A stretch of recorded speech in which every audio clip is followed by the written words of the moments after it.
Hello, everybody. Good afternoon, and welcome to an all-new edition of Christian Media Spotlight. Thank you so much for joining me here this afternoon, here on this Tuesday afternoon. Great to have you with us here on the program.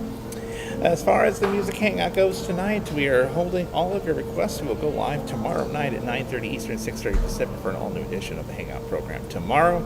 And don't forget, Crosstalk with Cat Lee, the official podcast of Christian Media Spotlight, resumes its brand new season 4, coming up on Monday, 8:30 Eastern, 5:30 Pacific, Samuel Day, as well as Eric Rapp, will be the first two guests on the audio podcast, and it will be a simulcast right here on not only the radio network, but on our video socials as well. We have a great guest joining us here on the program today. I have been familiar with his work ever since probably the 90s, because my mom was a watcher of daytime television. She had a few that she watched. Days of Our Lives, which this gentleman happened to be on, was one of them. He was very talented on that particular program. He's done a number of different things as well. And he's got a brand new project out, chronicling his journeys through the Holy Land, the Great Escape. Here to talk about that right now, Thaao Penghilis joins us on the program. Thaao, thank you so much for taking the time to join us. Appreciate you stopping by to chat a little bit about the podcast and some of your work. It's great to have you with us.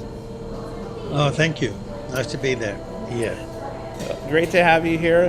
I want to start by asking, because we have several viewers that originate, and I do believe this is where you're originally from, over there from Sydney, Australia?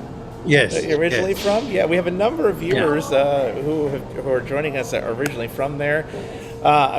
When did you migrate over from Sydney over to Hollywood, Los Angeles area to jumpstart your career in acting? When did that all transition happen? Well, that was in the 70s, but I went to New York and studied in New York for 10 years, but it wasn't because I wanted to be an actor. That was totally spontaneous invitation by someone to go join an acting class. But wow, I was too shy to do all that.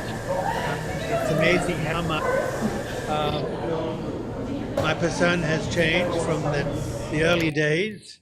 And, this is a business where it really teaches you how to survive a very complex and very difficult business to survive in. How it happened. Listen, there are so many ingredients that bring success. It's not just one thing. It's about being prepared when the right time comes. How did you get invited to be on probably your most well-known role on Days of Our Lives, Tony Dimera? And did you anticipate or ever envision that role just lasting and enduring as long as it did? I mean, did you think that would become one of your signature roles there? No, well, you can't anticipate this business, but I did have a clue when I was 21.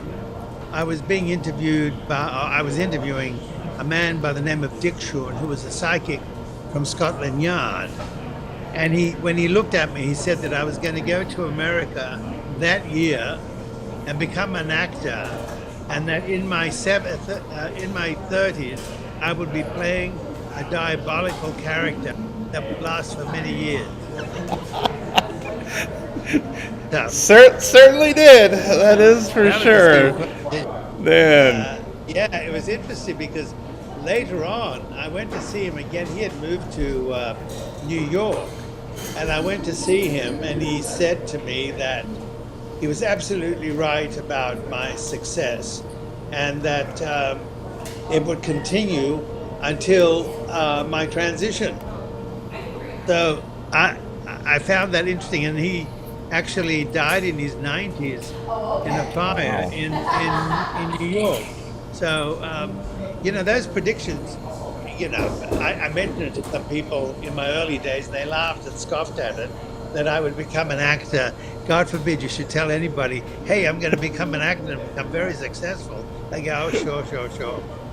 So what if you weren't going to be acting? What would you have originally had done or was looking forward to do instead? I don't know. I mean, I had a lot of interests. Even though I was in the diplomatic corps, I did like the theater. I did like the art world. So I think somewhere in the arts. I never thought it would be an actor, and because I was told in my first acting class that I was so terrible that the teacher couldn't tell the difference between me and the chair. So Oh, man.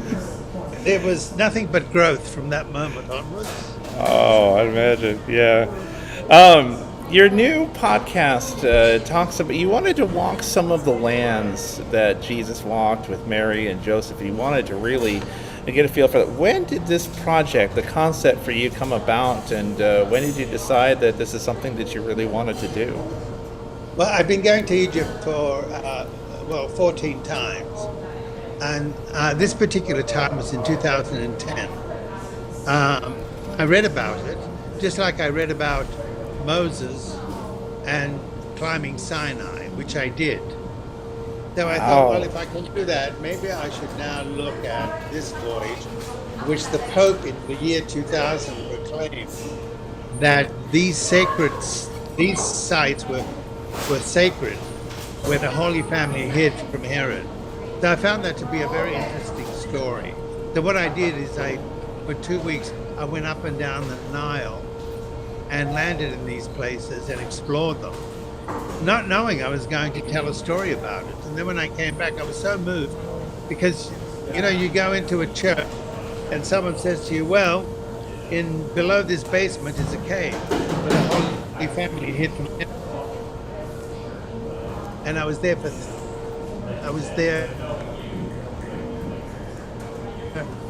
where they hid.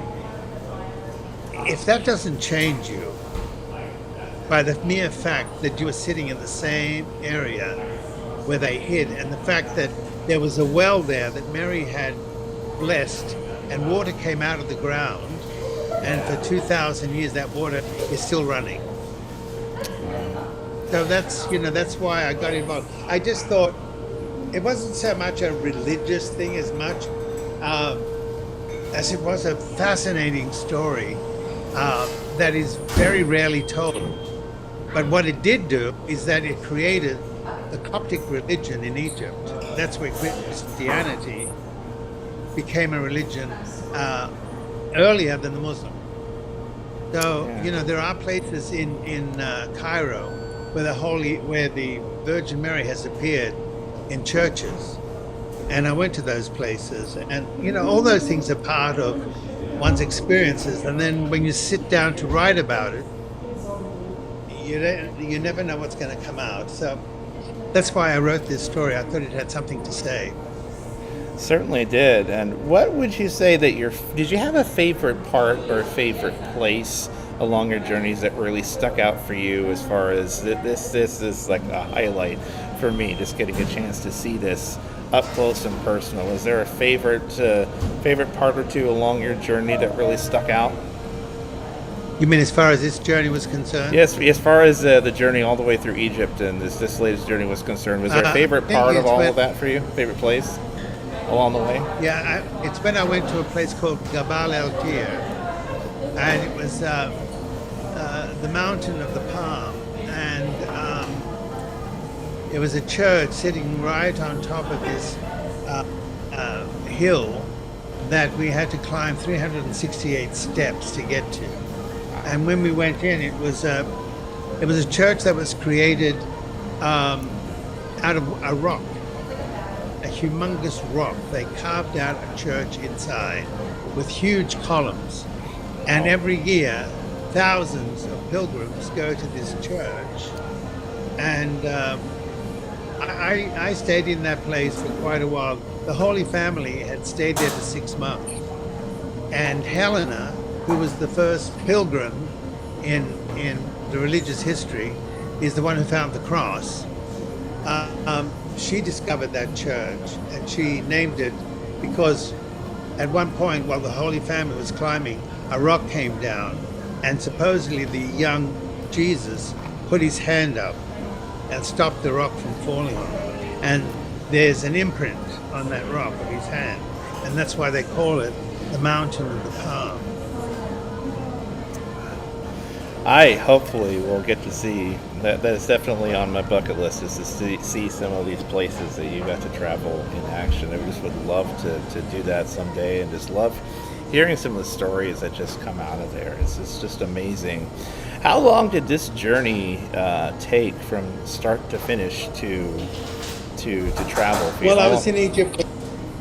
I was in Egypt for 3 weeks. I took the journey with a guide and went to all these places within 2 weeks.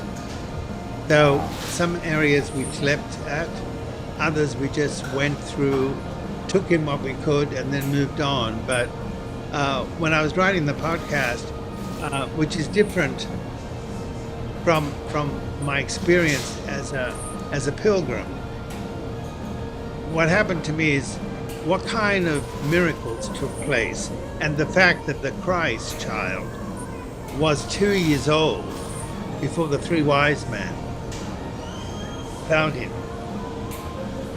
He wasn't the baby in the manger. That's why Herod had proclaimed the massacre of the innocents of 2 years and under. Fantastic stuff talking about the journeys through the Holy Land. You can tell our viewers real quick where you can tune in to the podcast. They can check it out. They can take a listen if they haven't already. Yeah, What places may good. they be able to go and check that out? Yeah, the Spotify and Amazon. There's about 5 of them. Maybe we can put them up at the end of the show to show the Sure. audience. But basically on Spotify and Amazon, and there's also a radio connection. But the first story is the introduction of the journey I took, and then part 1 and part 2 is about the story I created because I was fascinated by the three wise men. I wanted to know, because all we see is postcards. So I wanted to know, where did they come from? Who were they? What kind of society did they live in? Who were they in the king's court in northern Persia? They were the astrologers, the astronomers, the psychics for the king's court, and how they discovered through astrology about the child's birth and how they followed their intuition. And that whole history, which brings in Herod and then the king of Persia, who was called Phraataces. So you have those two villains going on at the same time while the three wise men come through, and out of that becomes the discovery of the Christ child, Virgin Mary and Joseph, and how they had to escape because of Herod's wrath. It was a complicated story, but I think, and with Jill's sound effects, I think the story really came out well. Your favorite part about getting a chance to put this all together, and what was one of the biggest things that you took away from this whole entire experience, would you say? Well, I look at everything through cooking. Everything, you begin with the ingredients and how you use those ingredients and what is the end result. So for me, the steps of writing it was an incredible experience because you don't know what the memory holds and how the memory then will express its feelings. So once I got that down and then went and recorded it and then went and put the sound effects in, all that became part of the steps that brought the conclusion of The Great Escape. So for me, I can't single out anything. All I can say is that all 3 stories represented a part of me that I discovered as I was going along. Elizabeth, thank you for the question out there. She wanted to know, what is your favorite role or project that you've worked on over the years? Did you have a favorite role or a project that you've undertaken that has really stuck out for you over the years, that has been among your favorites to play? I think Days has a very special place in my heart because it's been with me for 43 years. But Mission Impossible, when I did the series Mission Impossible in the late 80s, early 90s, that stayed with me because I was able to go home to Australia to my family with the success of that. Oh So yeah. that has its, you know, daytime is one thing, but having a success in nighttime and taking it home. I mean, how many times can you go home, especially when the family thought I was going to embarrass them? He left Australia and left his Greek family behind. And where did he go? America. What for? He must have some terrible habits going on. So, they said everything. Oh, do you get a chance to go home very much to Australia anymore these I days, usually or? go home every Christmas. Yeah, I usually go home every Christmas. It's a long flight, but there's something about going home. I'm not saying that it brings me bad luck, but I feel sometimes when I come back to America that, we have that thing in Greek about the eye, the evil eye. I always feel that we know about life and how many people want the success for you. You can count them on one hand because you remind people of what they didn't achieve. And so I always feel when I get home that evil eye sometimes will spread its fingers out, and it makes me think about things that happen afterwards. So Yeah. to me now in my life, I want to see the rest of the world and write about that because I like doing podcasts. Podcasts are fun. Let me tell you, they you get to really dive into conversations and stories, Yeah. and it's incredible. Interview so fascinating. Thank you, Bianca, for watching us on YouTube. Fantastic. Thank you so much for joining us. Miriam says, just wanted to say, enjoyed you in your long-time role on Days Are Alive. She's been watching that for a long time, so she remembers watching you on that show as well. Did you have any favorite co-stars that you enjoyed, that you loved getting a chance to work with and collaborate with on set on there? Um, you know that I've worked with so many actors on that show, but the ones that stand out for me is certainly Leanne Hunley, who plays Anna, and also Lauren Cobb, who plays Kate. Kate, yeah. Certainly, Yeah. certainly my father Stefano, Joe Mascolo. Oh, We had a fantastic relationship. We went to the same yeah. classes. How we became father and son was a wonderful experience. Yeah, and Deidre Hall. I like Deidre Hall and Susan Hayes. Of course, those two are among the longest tenured, not only probably on days, but probably among daytime now. Their lengths Oh, of tenure are absolutely. getting up there now. I think, Deidre been there since like 77 or something like that, 1977. I think Susan Hayes before that. I think she's probably the longest tenured individual on Yeah. days now. Yeah. Of course, I think Joseph Mascolo, who plays Stefano, he passed away several years ago. I do believe, and Yeah. I just imagine he just must have been just masterful to work with. It seemed like you both just really just enjoyed your You had to roles. be on your toes with Joe. Uh, Depending on his mood, sometimes he'd rap when he didn't like the way you spoke to him. He took it personally. If I was What? in my character, when I spoke to him as his son, and he didn't like the tone, he would stop the scene and he would say, "No, we have to do that again. Because you can't talk to me like that." So he took it rather seriously. Oh my! Do you ever see? I've heard rumors and things like that. Do you ever see that role ever being recast, or is that something like, nope, that role No. that's never being recast? No. Nope. No.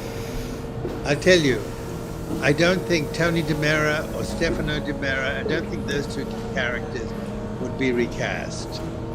Because in what we brought in, and we were the beginners in that You were storyline. the The reason why it survived yeah. was because of who we were and still are.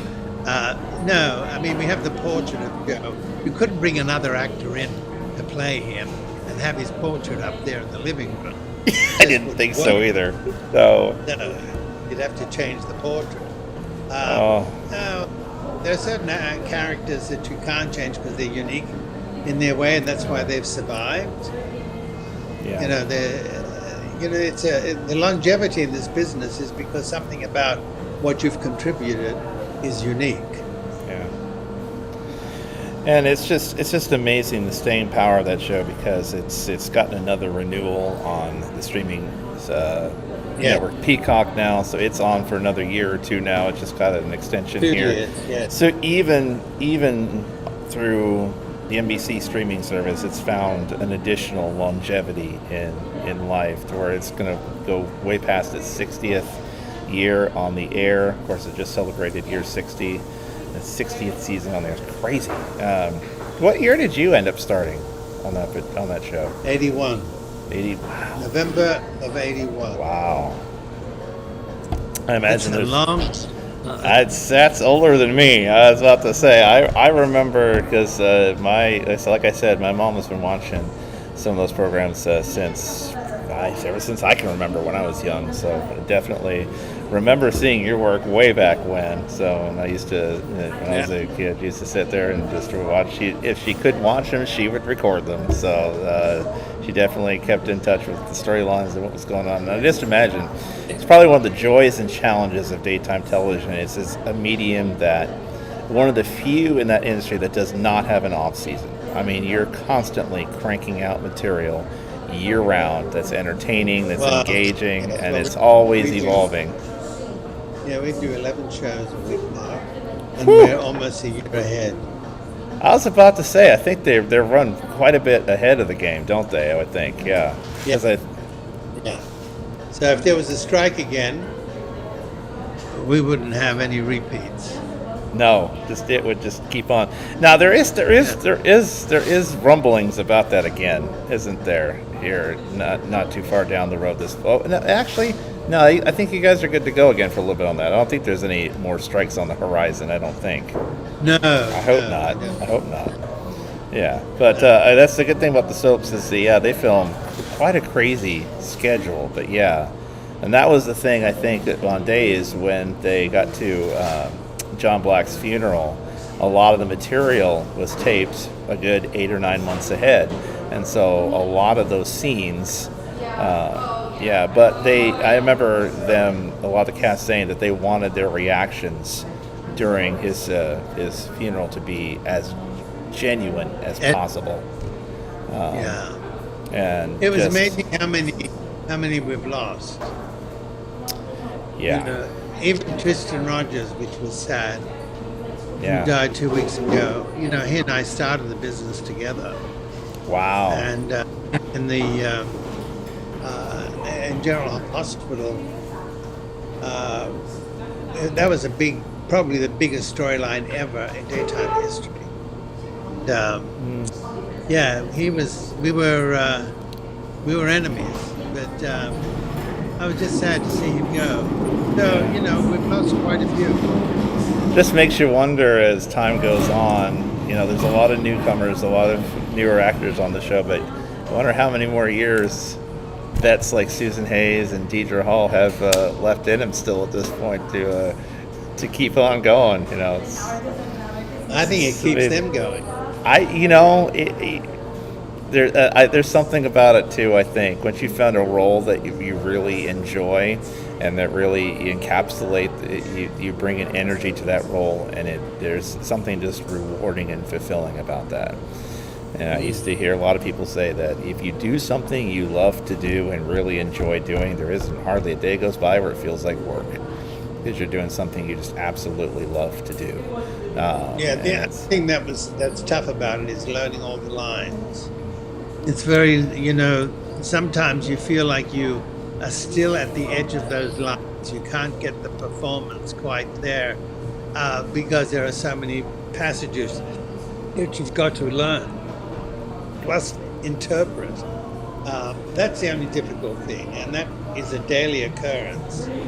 Was that something at first when you entered the business? Did that come natural for you, or did that something was a huge adjustment at first? Oh my God, no! I felt like an idiot. I mean, I couldn't even get the lines through. I thought, what's the matter with me?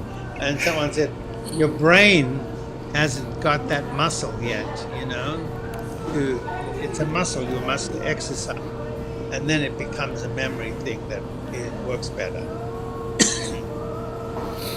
In creating a character like that, is it something where the producers and writers come to you and they say, we have an idea for this character, we think it should be played a certain way, mannerisms wise, or do they give a certain amount of freedom for the actor to allow it to, they give you a framework, but they allow it to evolve over time and really have them sink No, into the role and really make it their own? no, they're not that kind. What it is, like when I had to play the clown, I just got that script. I went into makeup. The guy created the clown on me. And suddenly I looked at myself in the mirror and I thought, this is not me and I can get away with murder. So part of me freaked me out. Freaked me out. Oh, I man. think they wait for you to take the mind off the page and make your own creation. Unless you're very young and you haven't had much experience, someone may come along and say, listen, this is how it should be done or whatever. But those of us who've been doing it for a long time don't get that kind of luxury where a producer or a director comes in. There's no time. We don't have the time. Yeah. You know, it's 5, 4, 3, 2, next scene, you know. Just keep that well-oiled machine running. Man. Yep.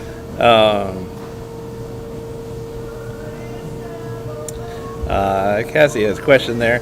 When did you most find yourself relating to a particular role you played? Was there a particular role that you found that really you were able to sink your teeth into? Because, like, you know what? I relate to this guy. I relate to this character that I'm playing. Was there a role that was like that for you, would you say?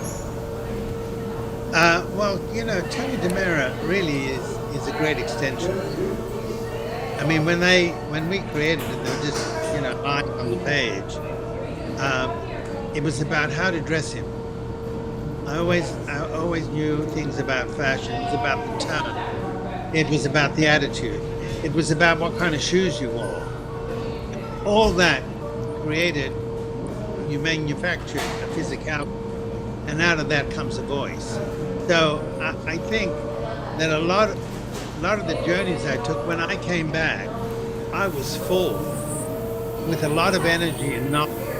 So I was able to put that and incorporate it into the character. So that's where the difference comes. And that's where there's a difference between longevity to someone who takes the time to expand themselves and learn about other cultures, as opposed to an actor who thinks he's just enough.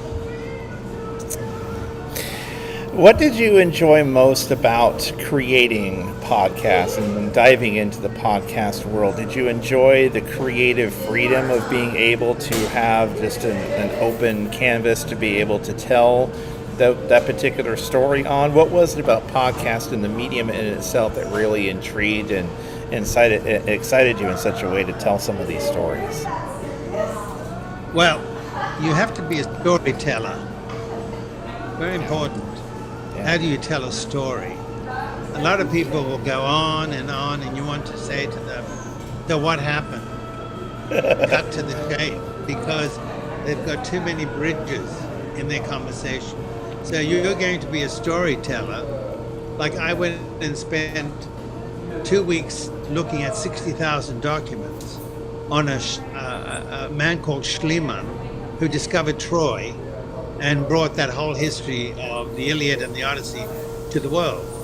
For me, it's about putting all those ingredients together and then finding the voice for it. This podcast worked really well because there's something about telling a very personal connection that you've had with the Christ story and the Virgin Mary story. And the fact that you sit in the cave and you drink the water that was created from 2,000 years ago. All these are part of the elements that you put together, and then you find the voice for it. So it becomes very personal. And then at the same time, you don't care about, there's no camera. You're just in a booth, and you can pull your face and do all the expressions as long as you get the sound that needs to explain itself in that particular story. We've been working with Jill Santabanez for quite some time. She helped lend some of the sound effects and help bring some of this to life. What was it like working with her and some of the folks that helped really pull this to life and bring this together? You can't. I have to be honest. I've been in this business. She is such a pro. You know, she's excuse me. She's very open. And there's no arguments. She looks for suggestions. I kind of would say this piece of music is not the right music, or maybe we should pause a little bit here because we need the audience to think about what we just said. So she understood all that. And so that every beat that you have comes out of a concept. And I have to be honest, she's been fantastic. I don't want people to know too much about her, otherwise we'll lose her. She's so good at what she does. Oh, she is indeed. We've enjoyed working with her. She's filtered a number of projects our direction over the past, goodness, she could probably correct me if I'm wrong, but it's been probably 8 to 10 years probably on this particular show. So we're grateful for her expertise, and she is definitely very good at what she does. So shout out and props to Jill there for her work, especially on this particular project as well. How long did this podcast, this series of podcasts, take to create when you got into production from start to finish? Did it take very long to come up with the script and then actually record all the material for it? I would say a year. By the time I wrote it and saw where I was going with it, I actually wrote the part 1 and part 2 first. The introduction, I already had written about that before. I went over my notes, and then I thought, I think it would be a good idea to let the audience know that these 2 stories came out of this experience, and that became the introduction.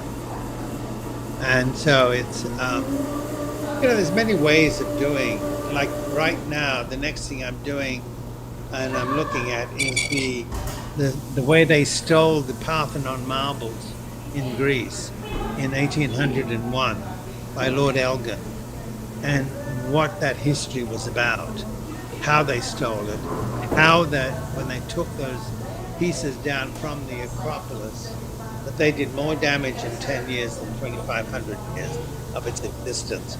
And so I'm telling that story. So you're definitely looking forward to do more journeys, more podcasts, and continue to do more of this as the years go on? Yeah, you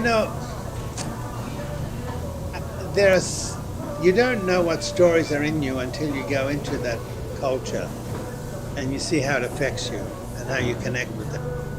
I like cooking. I've got a cookbook out. But I like telling stories. I just wish people took the time to understand, how do you tell a story? And I think it's also very important, the voice. Yeah. There are voices that can irritate. And there are voices that just soothe and you want to listen to. Yeah. And that usually comes out of training. But listen, when you tell a story, cut out the bridges and know who your audience is, because you have to know that when you're telling a story, is that person or those people listening? If you're around a table, like a watering hole, and you're telling a story, it's interesting how people try to interrupt you because you're taking attention away from them. You got to know how to handle that interruption. Like, I hadn't finished. You go next.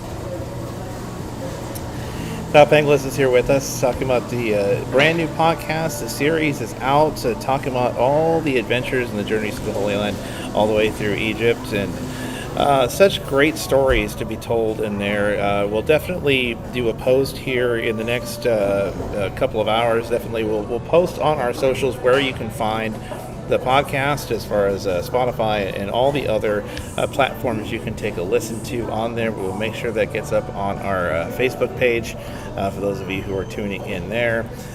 So go check that out. It is definitely a rewarding listen. Definitely invite you to check that out.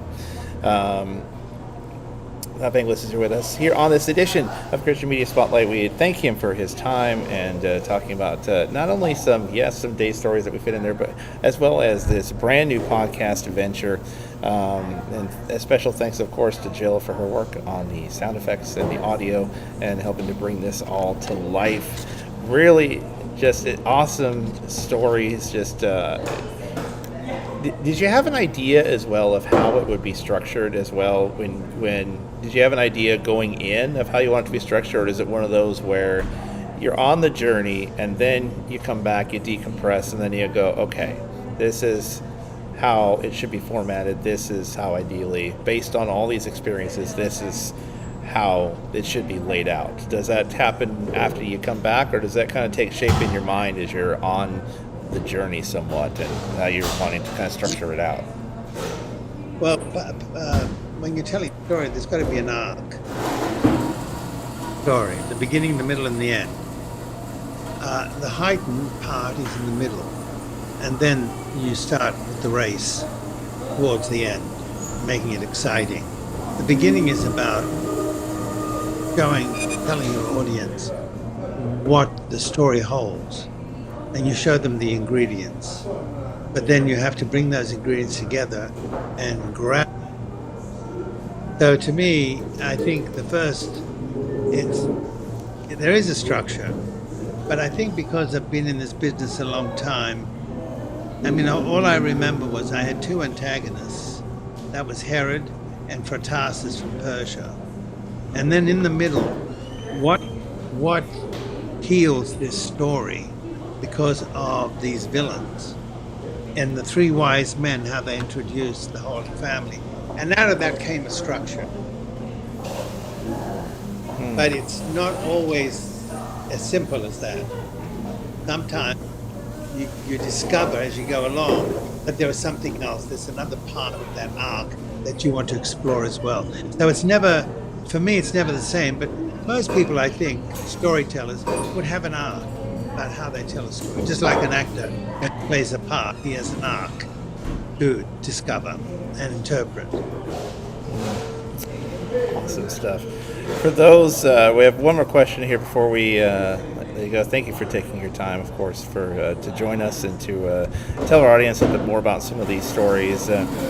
For someone who is just either starting out, either as an actor or as a podcast content creator or host, what's one good piece of advice that you would tell some of those folks who are either just starting out on the road to refine their craft, either becoming a more polished, seasoned actor, or a content creator, podcast type host looking to continue to? Is it all in the storytelling? Is it all in that voice? What's the good piece of advice that you would tell some of those folks? You know, it's all about life, isn't it? It's an interpretation of a life story. For me, the best experiences I've ever had is studying other cultures and visiting other cultures because it gave me a better understanding of what I stand on. So, you know, if you're going to write a story, then you've got to have a plan about what that story is going to be about. If you're going to do a podcast, as we said before, there are many ways to skin a cat. But for me, always is how did I take life and my experiences without even being conscious about them? You're storing knowledge within your mind and your spirit. And then one day, you're going to tap into that. And happily, you'll be discovering things you never realized your mind recorded. Your observations, your judgments, your mistakes, all those things are part of how you tell a story. And then, you know, you study. You know, you have to go and study whatever it is you're doing. That's very important.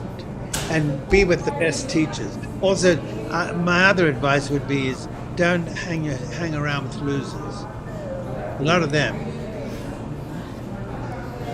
Because they'll only pull you down, pull you back, make you feel that what do you think you're doing, No. Make sure you be around people who are more successful than you. That's very important because you learn from them. And then one day you'll find that those people have gone and you're left on your own. But what you've accumulated is astonishing. And he's definitely had a lot of great mentors, a lot of great folks. He's been around over the last 30, 40 years, not only in television, but in podcasts and content creation. He's definitely been around a number of talented folks over the years. It's been fascinating watching his work over the years. We thank you for joining us on our program and taking some time to chat about some of these remarkable stories. We really do appreciate you stopping by and talking about some of this great work, and we'll definitely post some of those links for all of you to take advantage of, and be sure to listen. It's a fantastic listen, and thanks to Jill as well for her great work.